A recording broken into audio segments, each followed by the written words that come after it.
Welcome to the Mindful Millennial Podcast, where host Seth Marcus dissects and discusses all things impacting the millennial mind. Mentors, peers, and professionals share intimate conversations on subjects such as entrepreneurship, exercise and health, the blessings and curses of technology, travel, and how to navigate adulthood in this age of information. We're the largest generation in history, and we dictate the future. The Mindful Millennial finds a signal through the noise. Well, hello there, friends. Welcome to another episode of the MindMill. Today's episode is all about art, music, and expression, and I wanted to share something with you that's been in my thoughts recently.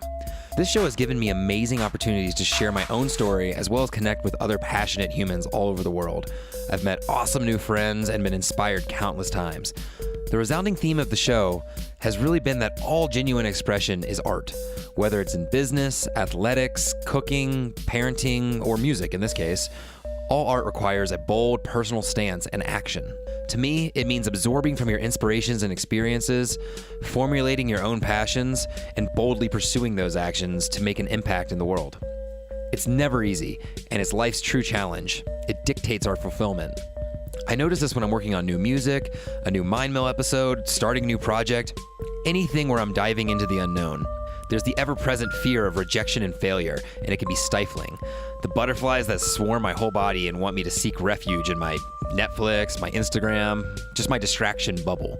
This is where it's so crucial to take that leap, to go for it, just simply start.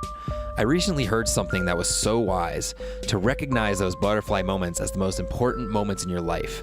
Chances are, when you feel those butterflies, when the fight or flight kicks in, this could be a moment that you will remember for the rest of your life, should you choose to seize that opportunity. You don't have to be a painter or a published author to be an artist. You simply need to find your butterflies and then effing go for it. Today we are with Joshua Greenfield, professional musician, sound and vibration healer, and teacher of mindful cooking. Joshua is well-versed in a variety of instruments from all over the world, including singing bowls, hang drums, percussion, djembe, shruti box, guitar, piano, tuning fork, frickin' bamboo flute, and a number of others. His mission is to help people overcome fear, anxiety, and depression by tapping into their bodies, their breath, and their voice. The objective is to explore sound and rhythm in a way that allows them to break through limiting beliefs and heal themselves from the inside out. I met Joshua at a yoga event where I had formerly performed and he was currently performing. We share a passion for sharing music with others and immediately connected. We played some music together that evening, and I knew I wanted to get him on the show. We hadn't yet had a chance to share much with each other, which is exactly how I like my podcast guests. The more curious I am, the better the interview usually is. This turned out to be one of my favorite interviews. The amount of similarities in our paths is staggering. In this episode, we discuss the skill sets and entrepreneurial drive that develops from being in a band at a young age, the unbelievable power of musical ecstasy, connecting the soul and body through dance, and much more. We bookended our interview with some improvised sound healing in my living room. I'll share a clip of our session following our discussion. Let me give a small disclaimer. We recorded this episode in my home office, which inspires the opening of the interview. But I promise you, this isn't an episode on the band Phish, so hang in there, and sorry I'm not sorry. On a side note, Joshua has created one of the biggest online platforms for teaching mindful cooking and eating and has amassed over 1 million YouTube followers. It's called The Brothers Green, and it's a phenomenal channel. I had no idea until the day before the interview about this side of his life. We don't touch on cooking in this episode, but do have plans to do a round 2 on mindful cooking in the near future. I really enjoyed getting to know Joshua Greenfield on this episode, and I'm honored to have him as a new member in the MindMill tribe. Enjoy. Well, Joshua, welcome to the MindMill Podcast. Thanks for being on here with me. I appreciate you giving me the time. We met through a mutual friend, Adam, who was on a roundtable episode about a year ago. We just had a lot in common between the music and the yoga, and I didn't even realize the cooking until I was doing my little digging in on what you're up to. So we got plenty to jump around on. Yeah, even just looking in your room, a lot of the stuff that I see, I'm like, okay, Phish posters, check. Phish companion, that's cool. I didn't know. I mean, when I came over here last time, I knew some of your roommates were into Phish, and I saw you were playing some Radiohead. Those two things are a good sign for me. Yeah, you know? Yeah. I used to do the podcast outside in the living room on the table, which was great because it was just like face-to-face on the table. But the problem was, I have roommates, I have a dog, and it just, people would be coming in and out, and it was just hard to keep the flow going. So I moved it into the office where we are right now. And now the last few times I've been doing interviews, people are making comments about all the stuff in here because it really is like a visual overload. There's a lot of colors. I like it. A lot of tickets. I had the idea that I wanted the house generally to be pretty well decorated, a little cleaner and more like young adult style, but I wanted this room to be all the nostalgic throwback. The old tapestries, the tickets, the posters, put anything and everything in here. It's cool. I wonder too if we've been to some of the same shows. Very good possibility. Awesome. Yeah. You're pretty new to Denver though, yeah? Yeah, I haven't been to much here. So I don't know if most of the stuff you've seen is in Denver. At this point, yes. I've been here 9 years. Okay. But I'm coming from the East Coast. So. Right. Brooklyn? Yeah. I've only visited New York a few times, but most of my concert going was in either here or in South Carolina where I went to school. Yeah. But there's a chance. I mean, people travel for Phish, so there's a chance that we were maybe at the same. Well, what got you into Phish? I'm already on the spot here, Josh. Yeah, you are. I'm switching it around. Yeah. It's interesting. I just told this story just a couple days ago to a friend. I grew up really liking the Beatles, and then I started skateboarding, and I got into a lot of different music that was being played on the skate videos, which is interesting because that's the first time I heard Bob O'Reilly by The Who, or Riders on the Storm, or Spodioly Dopalicious by Outkast. Like all those songs that I still love to this day came from skate videos. I started getting into Dave Matthews Band when I was in high school. I was really into it, but I was starting to extend outward. I was also starting to play music. One of my best friend's older brothers, it seems to be the common theme, the older brother turned me on and gave me a couple of Phish CDs to just listen to. And I was starting to get into them, but then I remember one specific day that I went over to a friend's house who had a Live in Las Vegas DVD, and they started the show. This is the first time I'd seen a video of Phish, and we smoked weed. And back then I was still in high school, so every time I smoked weed, it was like a big deal, and I would get real deal stoned, you know? And I was just out of my mind. They came on to the TV, and they opened with a kind of ho-hum song where they actually switch instruments. And you would probably, it's called Walfredo. Walfredo, yeah, I have that DVD. Jammed to that many times. Exactly. Yeah. So I was Walfredo. Like, man, I don't get it. I thought the redheaded dude with the glasses played guitar. Like that, I really thought about that. All I knew about the band. And then they played that song. It was kind of decent. It was like whatever. And then they got up off those instruments and switched around. I'm like, is this a band that changes instruments throughout the whole concert? What is this? And then they really opened the show with The Curtain With, which has absolutely floored me. And from that moment on, I was a Phish fan. That's kind of a cool idea that Phish, for that show specifically, but they switch instruments, and they're all proficient in different instruments, but it's a cool concept to be seeing something for the first time, and they're almost like tricking you a little bit. It's like, okay, they're okay, the instruments sound pretty good, and then they're like, okay, actually, this is what I really play, and I'm one of the best in the world, you know? Yeah, that's cool. I feel like that's got to be pretty unique to me. Most people would not have that same experience of like first seeing the band playing different instruments. But Phish does stuff like, I feel like there's an awareness, not even that specifically, but they do these little things that I find fascinating that maybe they're aware that like there's only a few people here that have never seen this before. Like let's screw with them a little bit, you know? Sure. Or like sometimes when there's one show that's a little bit further out and they think people are going to miss it, they end up playing Gamehenge that night just to kind of be like, hey, if you guys think you're not going to come to this one show, we're going to, you know, mess with you. And so question with Dave Matthews, because I was similar. Was there a point when you got into Phish that Dave Matthews wasn't cool anymore? Did you have that same thing? You were pulling out a lot of stories on me right on the get-go, and I'm happy to share them. Yeah. So this one's not nearly as cool as the first one. Like I said, I was really into Dave Matthews, but I was also, Phish was growing in my mind, and they had just come back after their hiatus, so they were back in 2003 and 2004, and they had booked 2 nights at Deer Creek in Indiana, but at the same 2 nights, Dave Matthews Band was playing in Columbus. So me and my best buddy were in the same boat. We both liked Phish, but loved Dave, and we were like, but we got to see Phish. We keep hearing these shows are amazing. So we decided we were going to go to first night of Dave, second night of Phish. So I go to the Dave Matthews concert and have a great time, jump around. They play all the hits. I show up the next day to the Phish lot. Never have experienced anything like that before. I was junior in high school, and I got like a fresh Dave Matthews sticker that I got at the concert. I got slapped on my car. I think I might even be wearing the t-shirt that I bought. It was just very much a noob sort of style choice. And I opened the door to experience the first Phish lot, which is very similar to the Grateful Dead lot, or, you know, just the hippie shakedown street sort of vibe for those of you who aren't familiar. And the first thing I hear is somebody in the crowd that goes, "Go back to Dave." You do not wear a Dave Matthews shirt. And that was my first inclination that Dave Matthews is not cool to the Phish community. Not cool to the Phish community. However, like Dave and Trey are good friends and they played together many times. So I guess we have been at the same show because I was at both of those Deer Creek shows when they came back. Yeah. All right. Unless they also played the year before, but I'm pretty sure it was a summer tour. They were playing Wisconsin. It was like 2 nights at Deer Creek, Alpine. 2 nights at Alpine. Mm-hmm. Yeah, so I did that little run. Right on. And then got kicked out for Coventry, but that's a whole nother story. Then that definitely was the same show. Yeah, okay. I made a conscious decision that I was not going to go up to that festival, and I'm so glad I did. They actually were doing satellite simulcast. It wasn't streaming yet because the internet wasn't ready for it, but you could go to certain theaters and they were showing the live feed in a movie theater, which was very odd because all of a sudden you'd be jamming and with all these Phish fans in a movie theater, which is odd enough. They were kind of the first people to do that. And then set break would happen, and then you'd walk outside and there's like a 7-year-old going in to go see Cars, and you know, and like nothing's going on. Like there's no vibe, you know. You're just like, I guess we'll just hang out in the parking lot for a while and just figure out something to do until they go back on.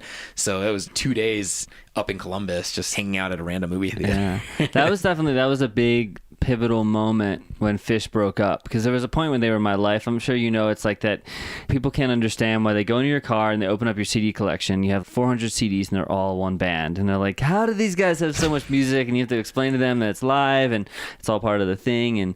But I was completely obsessed with Phish for a long time. They really inspired a lot of my music career. But then I went to college and started a band, and it was when Phish broke up that allowed me the space to like dive in my own thing, you know?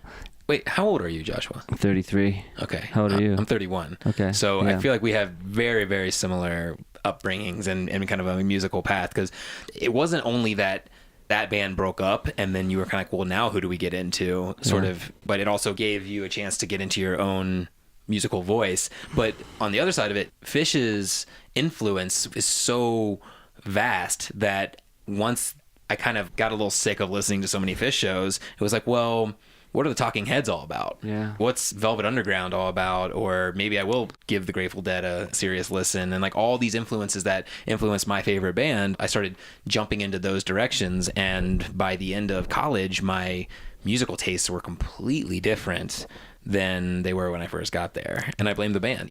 I was in college from 2005 to 2009.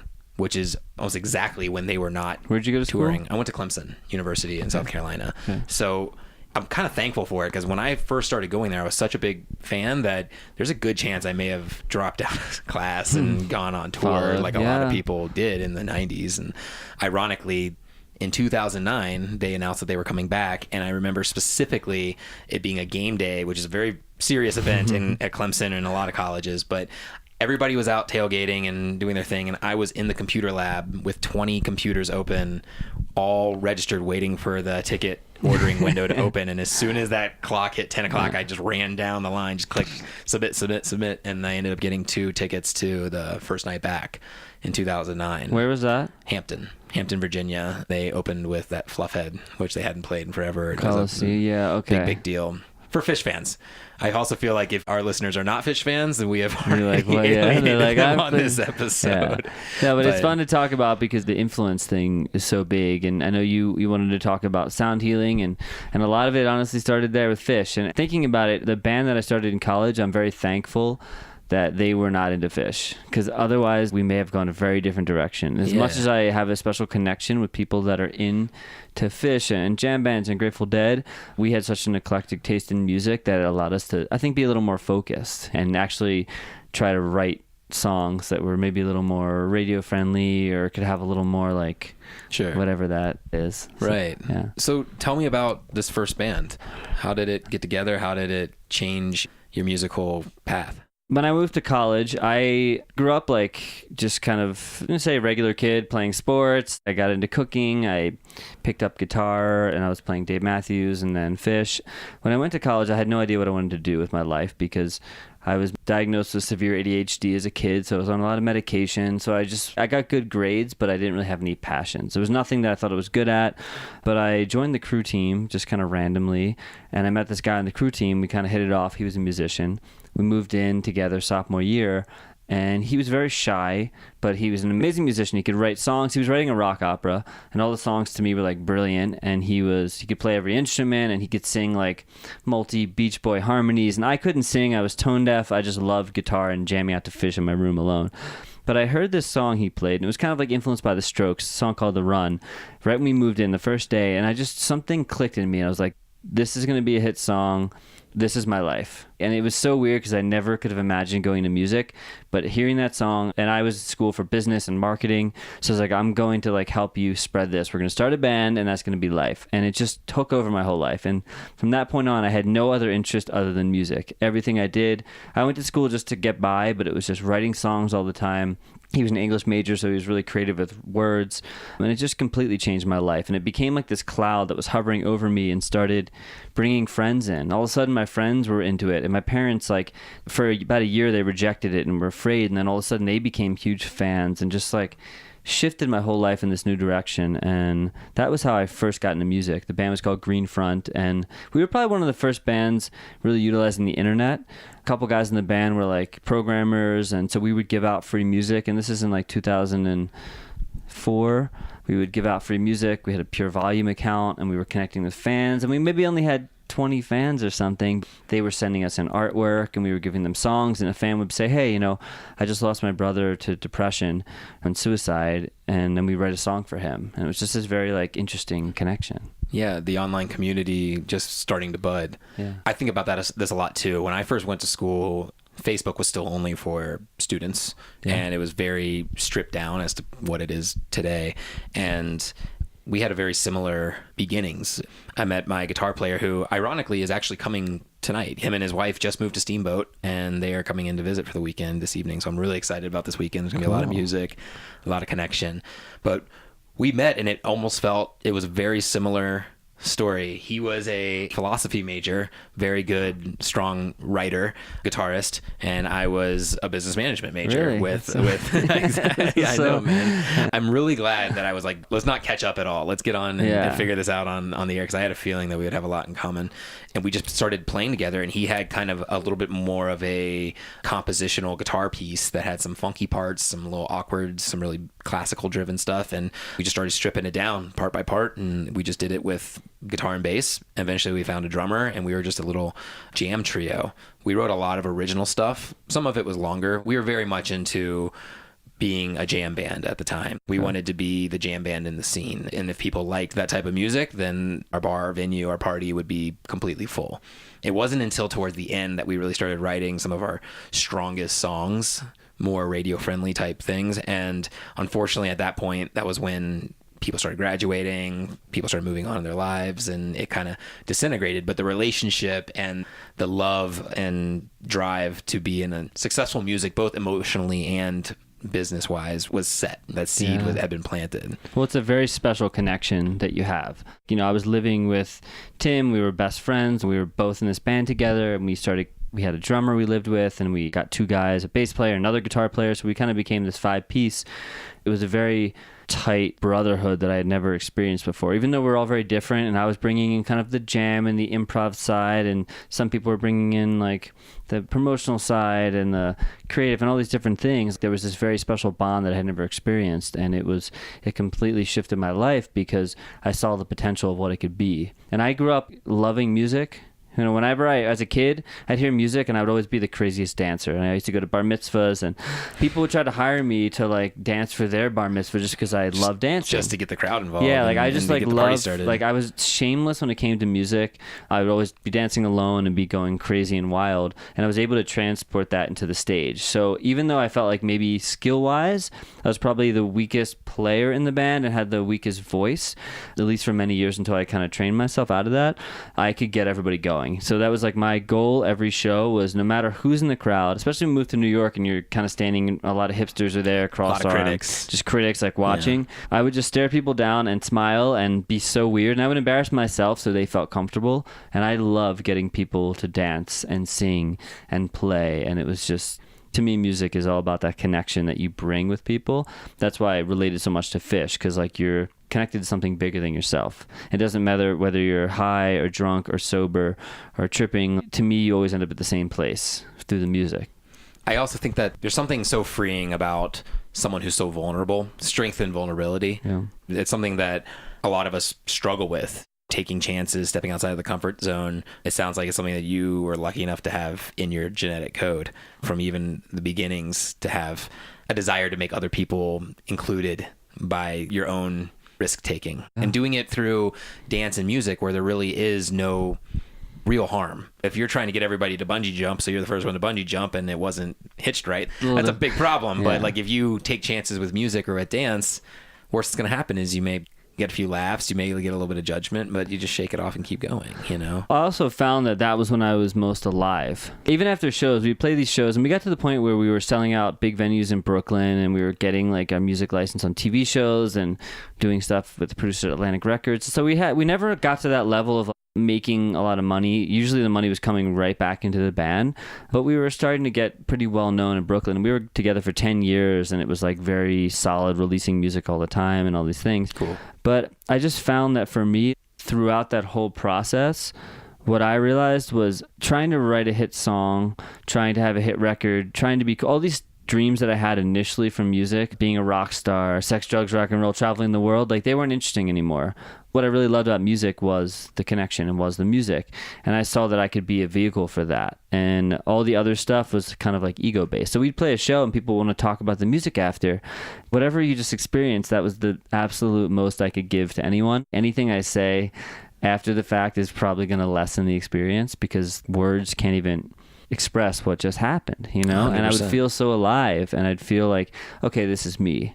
And I started seeing that if I don't experience music in a day, if I don't wake up and dance and sing and stuff, I'm like a half person. So at what point in the band's career did you begin diving into the sound healing and starting to find that side of your journey? Well, it first started from like learning about limiting beliefs and conditioning. When I moved to New York, I had this kind of weird job, and I was in my car all day, and I started studying Buddhism, and I started learning about meditation, because I had never been exposed to any of this stuff before. I did not grow up in a family that had spirituality or anything. So I started studying meditation and started there was learning religion, yeah. Religion. I mean, I grew up Jewish, but Right. like the word God was never spoken in my house. It was much more of we were conservative, but it was very, like, as I saw, very socially oriented. Like, hey, we're going to synagogue so we can all dress up and talk to our friends. It was the community, but there wasn't substance behind it other than just being in a tribe. And my dad a little bit more, my mom not at all. But we never had those sort of like, God's going to do this if you, whatever. So I started studying Buddhism, and it was a time in my life when I was pretty depressed and feeling like nothing mattered and there was no point in living. And then I kind of found this way that was very different. And through that, it opened me up to consciousness and what enlightenment was, and just kind of developing an awareness for yourself that you could change who you were. And at this point in my life, I was labeled as someone who, I was a musician, but I didn't have a good voice. It was weak. I was XYZ. So Were these your labels? Or these are the those labels of your that peers? I put on myself and like just felt, maybe I'd heard as a young kid. You hear something when you're a kid and it's like, okay, I'm tone deaf. I'm never going to be able to change that. So I started through conditioning, changing all these things in myself. And I took some singing lessons and basically learned how to open my voice up and learned how to sing really powerfully and sing in tune and like completely shift how everything went. What I first started doing was I created this thing called You, and it was this sort of collective music, because I love jamming, and I would have friends over and we'd be cooking and then instruments would come out, and all of a sudden, you know how it is, like a jam just kind of happens. So I started kind of collecting different friends that I played really well with, and we'd go to venues and we would set up, put instruments out all over the place, and the whole goal was connection. So maybe we jammed together a few times before and we had a couple songs in mind, but the show was just open-ended, and anyone in the venue could pick up instruments, and there'd be masks and you could dress up, and it would just create this connection. It was just so amazing for me, and I found that even these shows, there might be 10 people there and they were unrehearsed, and I was feeling more joy and more connection than I was in my band, where we'd have hundreds of people at a show and it was sold out and all this stuff, because there was more stress and there was all these different elements to it. So that was like the first glimpse that I really saw that music could be something so much more than the format of the band that I was in. And again, not to say that there aren't amazing bands that have kind of tapped into this, but for what we were doing, we were very much like in this conscious space of, okay, we need to write a hit song. We're getting a little bit older now. We need to have a hit song. It needs to be 3 minutes long or whatever. We need to have a certain look, and we kind of want to be like Arcade Fire, but the Strokes and all this stuff that was taking us away from the music. It was the heady, superficial stuff. Absolutely. I noticed that a lot with bands that try to create, and I've done this myself, is try to create a frame, create our own limitations, our own box that we can fit in so that we be more easily packaged and delivered to a market audience. And we think about that. Okay, so how do we want to sound? How do we want to present ourselves on stage? What's our look? All these things that you're saying, there is a quality to that in kind of honing your product to be as successful as possible. But there is also a stripping of the soul to the whole thing. It starts to degrade the potency of, what if the song is 5 minutes long? Is that okay? The song hits me right in my soul as it is right now, but my mind is telling me that it needs to be more concise, it needs to be cut, it needs to have more of a hook. It's so sad that a lot of musicians feel that way in order to bring it to market, right? Yeah, and especially live, because what I would always do, and I was the only person in the band really doing this, our lead singer would change up the way he sang some moments and stuff, but every time I played the guitar, even though our songs were set, I would change things a little bit, just because you're feeling into the room. This is something I actually learned from when I was studying the Talking Heads. So when I first started it was kind of a half original, like kind of live jam and half Talking Heads cover band. And I was just so fascinated by David Byrne, because here's this guy who's really weird, really awkward, kind of self-diagnosed Asperger's and all this stuff. But he was finding out like what made sense for him, who he was in the world, and expressing it through music.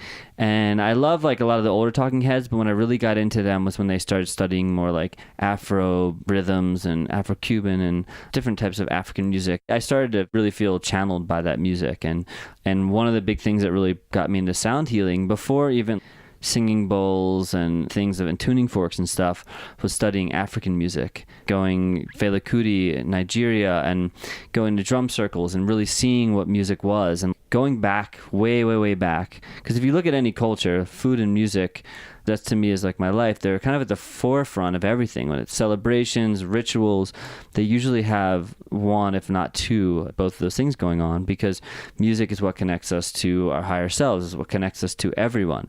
So you look at these tribes from thousands of years ago, and they're singing and they're chanting together. And maybe there's someone who's leading it, but not from a state of ego, just from a state of, okay, they're the leader, they're kind of setting this set, the guide, but we're all doing it together. And what music has become in a lot of ways is a marketing tool. You know, the Beatles blow up, they get famous, they make a lot of money. So now it's like, hey, there's this thing we can package up and use this great thing to like sell and make lots of money. Right. Is this band something that we could sell our iPhone to, or is this something that we could sell our IKEA shelves? You know, like what product can we sell through this sound? And that's how can we make money using this thing that people love? And I have nothing wrong with that. There are so many bands that live within that structure that create amazing things that I've been extremely inspired by.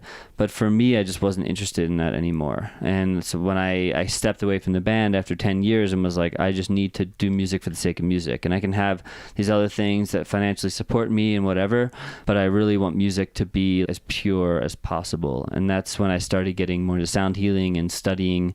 I met a guy in Costa Rica who was a vibrational healer, and he would play the didgeridoo and he would do Tai Chi, and I just felt like this really strong kind of fatherhood, this really strong connection. He kind of took me under his wing a little bit. I'm saying it's Marcelo, he's from Argentina, and he started opening me up to worlds, and I started studying from people that were sound healers and taking sound healing courses and started performing sound healings on people, and it's been really interesting because I think what I thought it was versus what it's become for me is very different.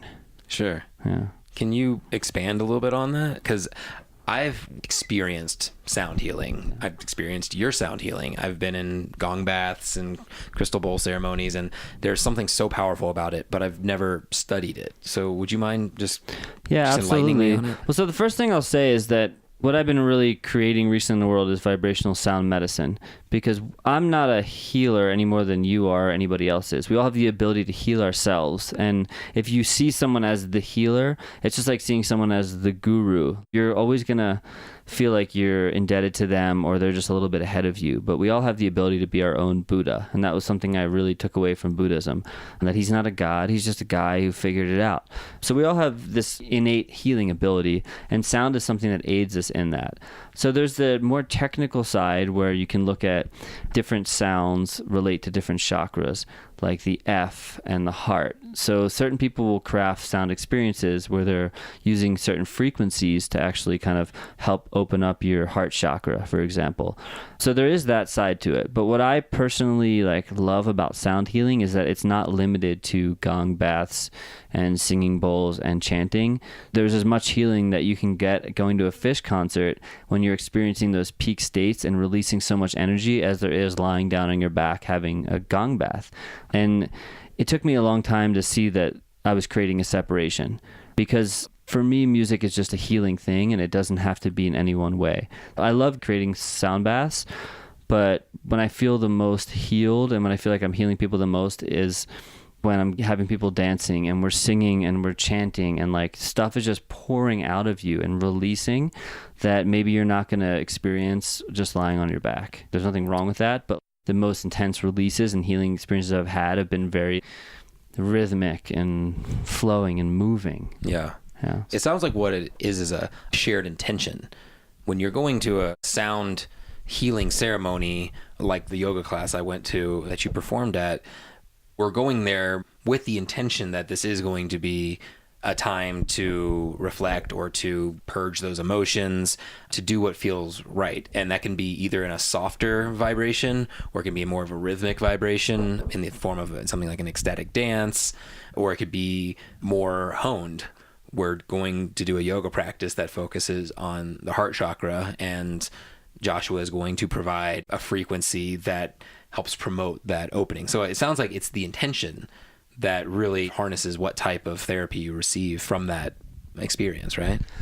Yeah, at least to me. I don't want to say it's different for other people, but I had this friend, when I first moved to New York City, I kind of connected with this guy, and his name was Jarrett, and he had seen a show that I played, and he invited me over. He's like, hey, I live a block away from you. I'm doing this show with my friend, and we have this band, and it was like one of the coolest. It was the first time I went to like a super cool New York party. Everyone was like beautiful and like really interesting and artist, and he played this show, and he started playing shows every week, and every week they would maybe bring in a new person, or they try out new songs and more and more community, and we jam after. And what I was finding was that every time I went there, it was like therapy for me. He'd play this hour-long set, and his music was, to this day, like some of the most powerful, beautiful, intense music I've ever experienced. He would start these songs extremely slow and build, and hit these peaks that were just so profound. Like, when you're in like a Phish jam and it's like, holy God, Yeah. and he's so profound, but it was just two guys and his voice and the energy radiating out of him. And I would take all my problems from the week and I would go to these shows and I would sit there and listen and dance, and everything just clicked and made sense. And it was through the music. It wasn't through thinking about it or doing journaling exercises. It was through hearing this music that my life aligned with something. And I couldn't fully understand what was going on at the time, but the more I studied sound and vibration and learned that we're all vibrational beings, we're made up of vibration. You look at quantum physics, and that was such a big eye-opener for me in learning that our mind creates our reality. We just exist as these like particles and waves of potential, and the moment we think something, it kind of is created. So I started seeing sound more in that term. And what I found, I think a lot of people get confused because they look at the superficial. It's like looking at like you're on Instagram, you're scrolling through and you see someone who's sitting in lotus position with their eyes closed, and they're very peaceful and it's very beautiful, and like you have an assumption they're wearing like flowy, baggy clothes, and you're like, okay, they're a healer, they're a guru. But I realized those things have nothing to do with healing at all. There's so many different forms, and the look and what the person's wearing, it doesn't matter. It's like Buddha said, just because you wear a robe and you eat rice and you walk around and have your head shaved doesn't mean you're enlightened. People might look at you and think you are and make an assumption and have a judgment, but that doesn't mean anything at all. When it comes down to, there's perception, and there is a value in our society to perception as far as how do we interact with others, but it really is so secondary, or secondary is not even the correct term for it, but it's just so minuscule in importance as opposed to your own self-worth, your own ego, and how you feel about yourself. What makes you feel alive? What is it that you're trying to express in your life is so much more important. And so many people, including myself at times, get hung up on how others are going to digest what I put put out there, whether it's a podcast or a music set, sound healing session, a YouTube video, anything. You think about what is going to be the most appealing, and something kind of dies a little bit as opposed to what is it that serves me fully. Well, I'd say with music, like there's two states you can be in. Either you're thinking about playing music or you're playing music. And if you're playing music, it's just happening. It's coming through you. It's like beyond the thought, beyond the mind, beyond the ego. If you're thinking about it, you're in this state of judgment and a state of fear. And it can be very challenging to get to the just playing it and just getting it out. But it's like when you're in that state, that is when everything melts away. And that is, to me, when the healing happens. And it doesn't have to be you playing. Although whenever I do a sound healing, I always say, like, if people feel inspired to sing or to move or to even like pick up an instrument, that is great because there's something that's moving you beyond. But it's like when you're in that state, that's when you have healing. And what sound healing does when you're taking people into different frequencies and you're looking at alpha, beta, gamma, different frequencies represent different states of mind. So when you put people into different states, they can actually experience more healing. And it's when you're in that state of being, it's like meditating. Even just for a minute, if you can get out of your head and your thoughts, the amount of healing that can happen in just that 1 minute, because our brains are always thinking, is profound. I always associate my meditation practice with training for your mind. A lot of, especially American men, I can only really speak from my own lens, but I find that what really got me to get hooked on the meditation was to cease to see it as something that is just very enlightened and that's what heady people do and this is good for me for these reasons, and seeing it as more of like, this is a training. This is me becoming stronger in my mental fortitude. And every time people get so discouraged, including me, and I'm sure you as well, in a meditation practice when you're like, why can I not just sit in this still pool of my mind? I'm continuously getting uncomfortable, or thoughts coming in, or I'm thinking of a to-do list, anything like that. And what I started to realize through the process is it's when you come back to releasing that thought and just returning to your breath, that is just one pull up, right? That's one squat or whatever. That is you getting another rep in. And the more you do that, the stronger you get at it. And the sooner it starts to creep into your everyday life, where you start getting all sorts of tense from some traffic or somebody cut you off or an insult that someone gave you. And it's that quicker thing where like, whoa, you can release that thought. And it's like, that's where the training pays off so much. And people think that like, well, I don't have time for that. I got to get to the gym. I'm going to either meditate or go to the gym. I obviously want to go to the gym because that's more important. But having that muscle a little bit stronger in your life, think about the trickle down effect on the ability to shed negative thoughts on a regular basis rather than let them metastasize and physically start to grow inside you and make a bad event turn into a bad day, turn into a bad week. Yeah, right? Well, it goes back to how we see our life and how we create our reality. When I first started discovering quantum physics and consciousness and relativity and really diving into them and doing these tests to see if I could change my conditioning and change my patterns, so many things that would be considered like either miracles or coincidence or whatever, they were just showing up everywhere because I was seeing the signs and I was realizing that I wasn't separate from anything in my life. And the first way I did that was through meditation. I used to believe, like a lot of people do, that meditation was something that you do in the dark. Maybe you're alone, maybe you're with some people, there's candles lit, there's incense, there's some really chill music going on, and someone's maybe guiding you, or it's just very peaceful, waterfall sounds, whatever it is. I used to believe that that was meditation, and that was it. In the room, eyes closed, cool. But then I started seeing that it was actually, meditation is this heightened sense of awareness of just what is, beyond judgment, beyond thoughts. So you can be in that state when you're washing the dishes. You can be in that state even when you're in a conversation with someone or just walking down the street with someone or in your car. What it did for me was when I was in meditation in the sort of my room, lights closed, things would be great. It's easy to be peaceful when you're listening to the sounds of waterfall in New York City in this little room and everything's dark. But the second I walk out on the street, stress pops right back in. So it wasn't until I started integrating that into my life and actually saying, how can I be on the subway and be in a deep state of meditation, just looking forward, that I can actually start to allow that. And that was like a big sense of what healing could be in my life, not creating separation from the world, but realizing that I'm part of everything. Integrating the meditation into your life, integrating a meditated life into society.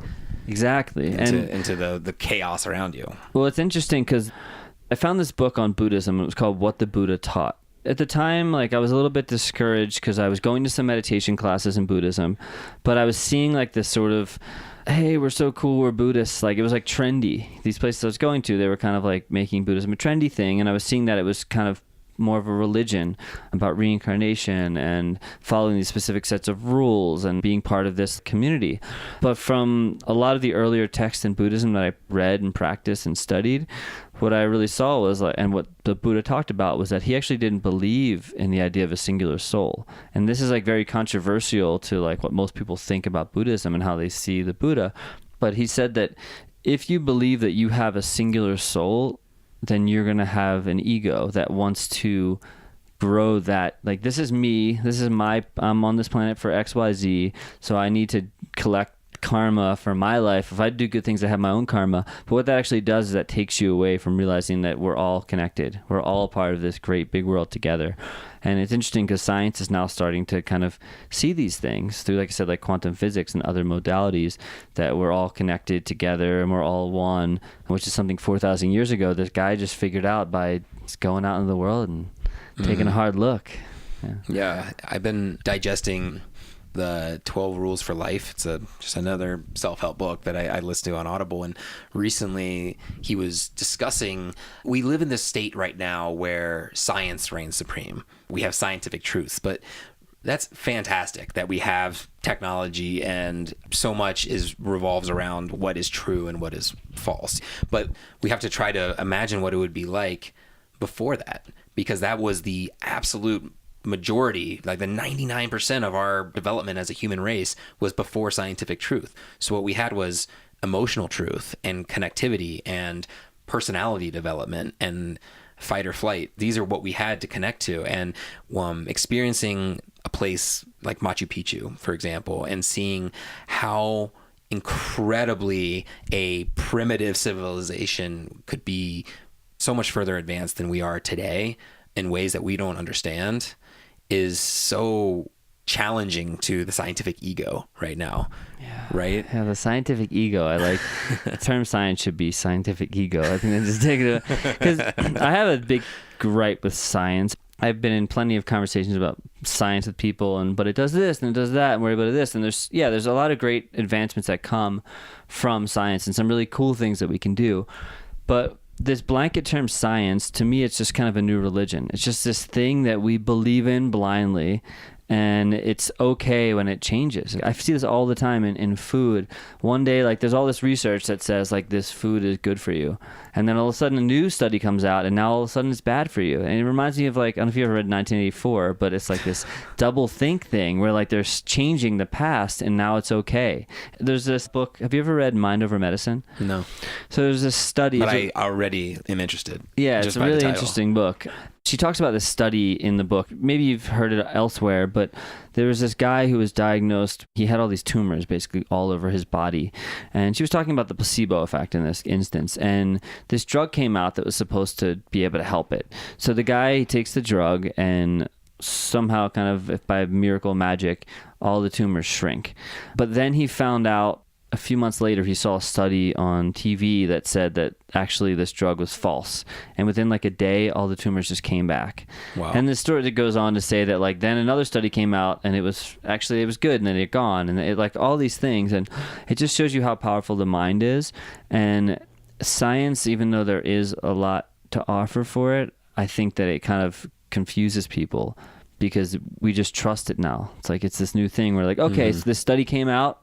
I see people all the time, like on Facebook, some posts, evidence finds so and so and so, and they don't even like read the study. They just read the headline, which is even a whole nother thing.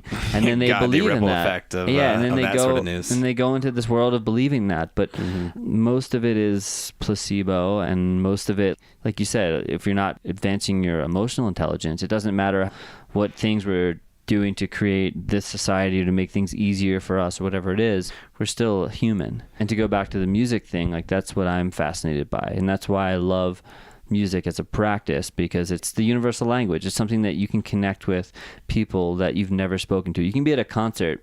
Well, the first time I experienced this at a Radiohead concert, with like 40,000 people. I think it was All Points West in New York City, and we're all like, I even forget what song came on. It might have been 15 Step. You're just like listening to the bass. Everyone's like moving together as one pile of just vibrational mass. And I didn't know anyone but a couple friends in that whole place, but somehow we're connected to something greater than all of us. And that's what I love about music, and that's why I'm so fascinated and inspired to share music from that state.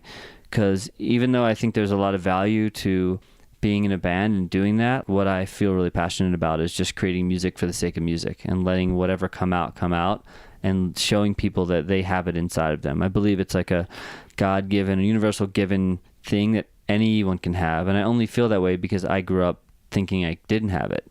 And through practice and through learning, was able to open up my voice and do all this stuff. And now I love teaching and showing other people. I've done these jams before and like blow me away. People that have never sang a day in their life or who are like, no, I can't play music. All of a sudden they pick up a little shaker. And before you know it, like something opens up in them. They get out of the thought of fear and I can't.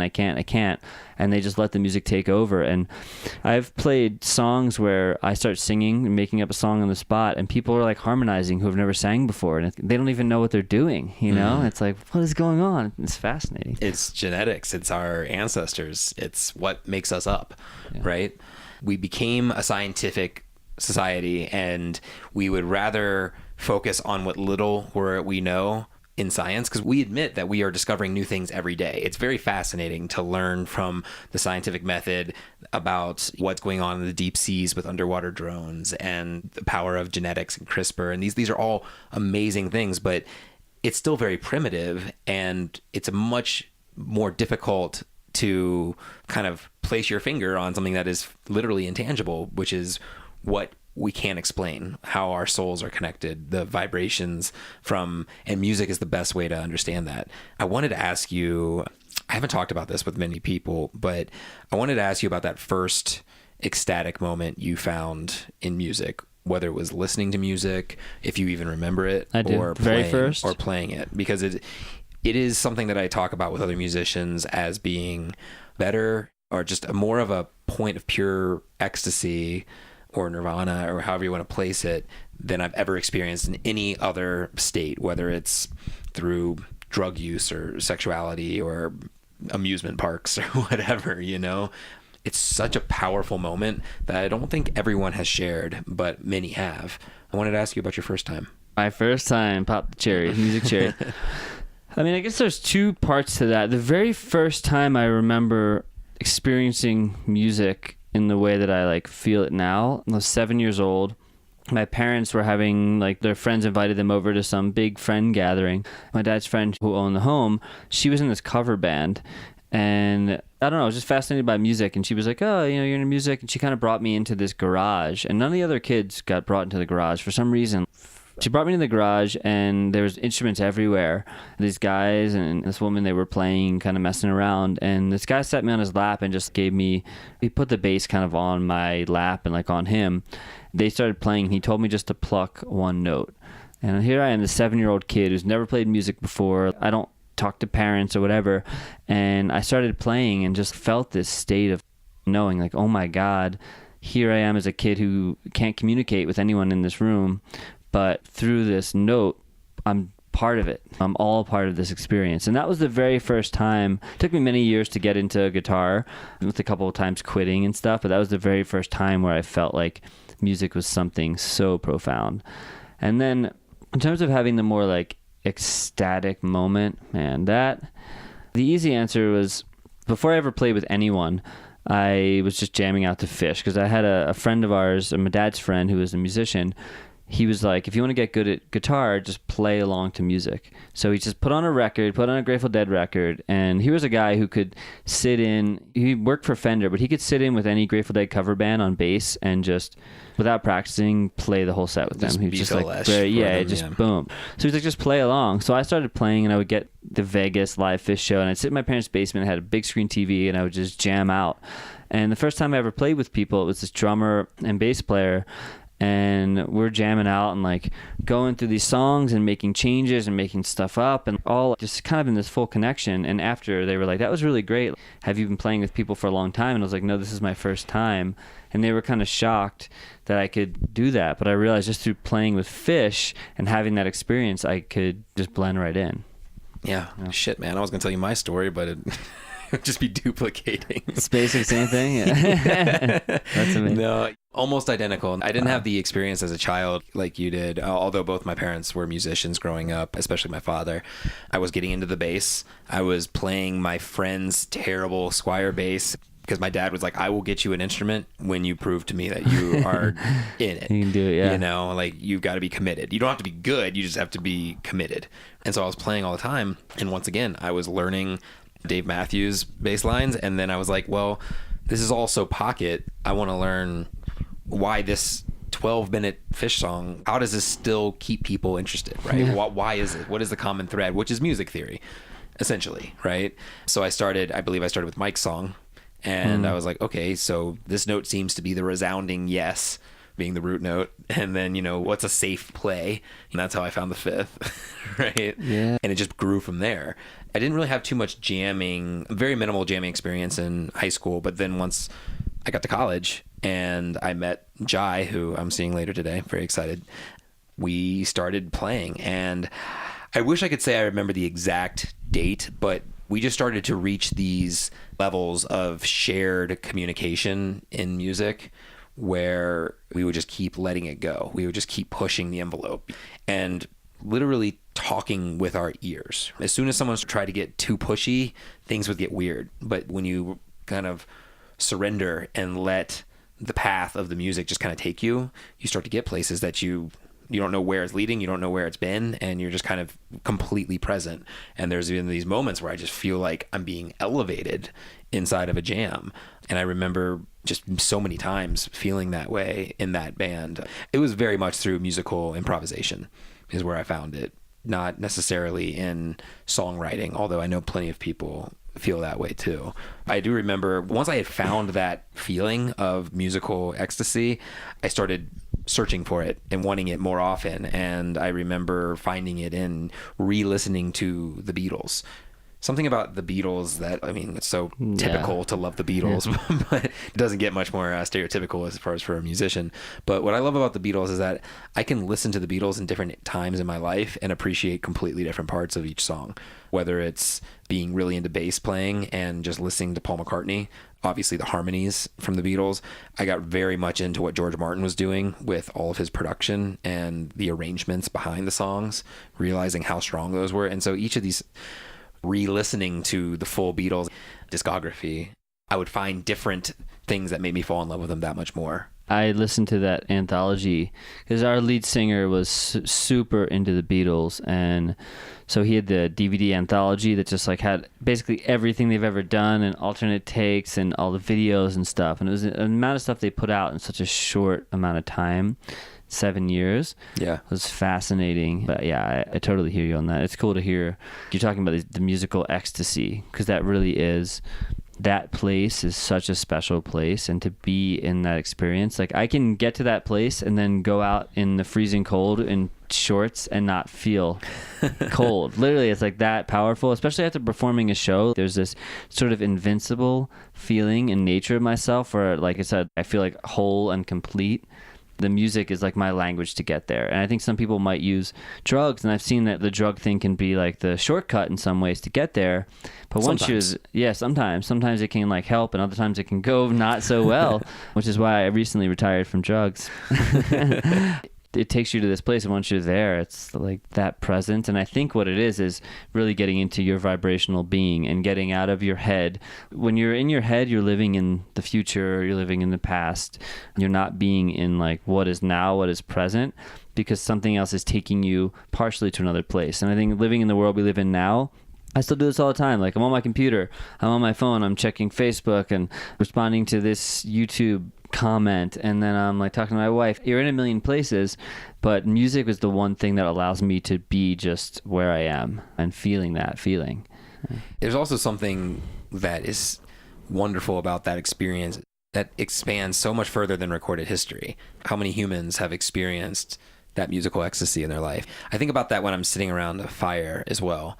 When you're with a close group of people and you're just staring into the fire or having a really relaxing conversation, it's just so deep in our history. So many things we do as humans now, driving cars and talking on phones, and there's so much of our existence now that is very, very new. And I think that the human mind is struggling to catch up with this new lifestyle that we all are so confused as to why it's so complicated. It's tiring, right? Too, yeah. Why are we having such a hard time with social media and with screen addiction and feeling so disconnected in a world where we're so connected? But there are these few things that we still do that are shared by our most ancient ancestors. Having moved out here, coming from Brooklyn, not having any outdoor space, like gardening, every morning I'd spend an hour or two just working in my garden, planting trees, laying mulch, digging up stuff. I just built like a whole patio, stuff I've never done before, but I'm learning every day, and it's become part of my meditation because it allows me to just feel connected to something simple. And it's the time when I'm away from my phone and I'm away from work and I just forget about it for a while. And the line of work that I'm in, what's challenging is that there's always something coming in. There's always an email, there's always a comment, there's always someone asking of something of me, and it can be very challenging. Like when you know at any moment you can check your email and there's something you need to respond to, and I can let them build up and knock them out if I had a better schedule for that, in 30 minutes. But I think I've kind of gotten to this condition oftentimes of just checking, responding. And that's why I started at the first hour of the day not looking at my phone, because I read that if you wake up and the first thing you do is check your email, it puts you in the state of reacting versus like in the state of doing and being. You're in the state of like, somebody needs something from me, I have to respond. And that 100%. Creates your whole day. And all we have is our day, It's proactivity versus reactivity.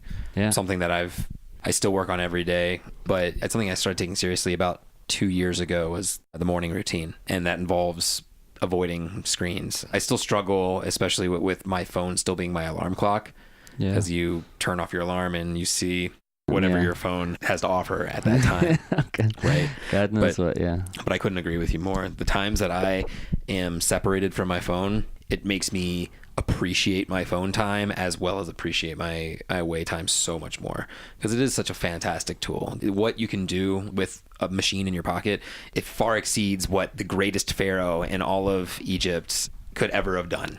I think about that. Regard, right? Like the most powerful person in the world 200 years ago couldn't do what a person in poverty can do now with a cell phone, as far as connection and who they can communicate with and whatnot. What you're kind of making me aware of is like there is no schooling. It's not like I talk a lot about to people how in school the first thing you don't learn is how to be a good person or how to be happy. You learn math and science and history, but there's a whole nother level. You're not really trained on how to use your phone from a young age, which is, thinking about it, it's so valuable to be actually have this sort of guideline or system, or like, here's how you can use social media, or here's when you should be checking your phones, or here's what this really is. Now kids are just handed iPhones and they just do what they do, and maybe their parents limit how much time and what they can watch, but that's it, Right. It's a wild, wild west out there. I think about that a lot this might go right into your passions, but why is there not a chance for kids to learn about general health and cooking in school, and how to support themselves and how to cook on a budget? That bleeds into, why isn't personal finance taught in school? You'll learn managerial accounting before you'll learn this is how you keep your checkbook, and this is how you don't go broke, and this is how you avoid being in debt for the next 30 years of your life. It's so crucial, such a widespread problem in our society, and there is just such little resource out there to teach it. If you are dead set on learning it, it is completely extracurricular. It's not going to be in the syllabus. Yeah, most of the stuff I've had to teach myself. And I've had moments in the past where there's like panic and fear where I'm realizing, wait, is this legal? Like, I don't even know all the laws. You live in a society where there's so many thousands of laws, and you don't even know, the obvious ones: don't hurt people, don't kill people, don't steal, whatever. But like, there's all these other laws, like taxes. There's been times, because I never not many people like taxes, but I never liked taxes and understanding them, and starting a business and starting it kind of a little more under the radar and all these things in Brooklyn.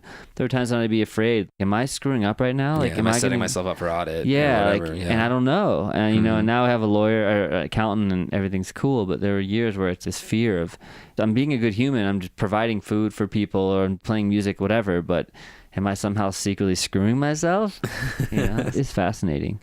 It is, man. Yeah. Joshua, we are already over an hour. We didn't even touch on the cooking thing. We got deep into it, man. And I'm excited to get back onto the instruments, do a little bit more sound healing, and learn from you. I don't know, man. I'm going to put it out there. I'd love to have you back and maybe do a round 2 on some of the other things going on, because I'm just stoked to have met you, man. Yeah, thank you for having me on. I really appreciate it. Always down to chat about life and good stuff. And yeah, maybe we'll come and talk about some food stuff next time. I'd like that. The other part of my world. So where can people find you out there? You Enjoy Life. So if Instagram, just You Enjoy Life. A little nod to Phish there, sort of. I thought so. Yeah, most people don't know. But I also have a YouTube channel, You Enjoy Life. Got some videos up there, from some sound healings to, 5-minute dance videos to relieve anxiety. And then Yell Music, yelmusic.com. Check it out. Cool, man. Yeah. Cool. Well, I guess we'll revisit the cooking stuff at another time. Cool. Yeah, the cooking stuff. It's out there. It is. Yeah. It is. But Brothers Green Eats? Yeah, Brothers Green Eats. If you go on YouTube, if you want to learn how to cook on a budget, beginners, just overcome your fears, get into the kitchen, Brothers Green Eats. We got maybe 400 or 500 videos up there to help you feel good about eating good food. Maybe 400 or 500. It's been a while. 7 years, It's been a while. Yeah, man. Cool. Yeah. Joshua, thanks so much. Thank you. Cheers. Thanks, Seth.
Hey everyone, thanks so much for listening to the Mindful Millennial Podcast.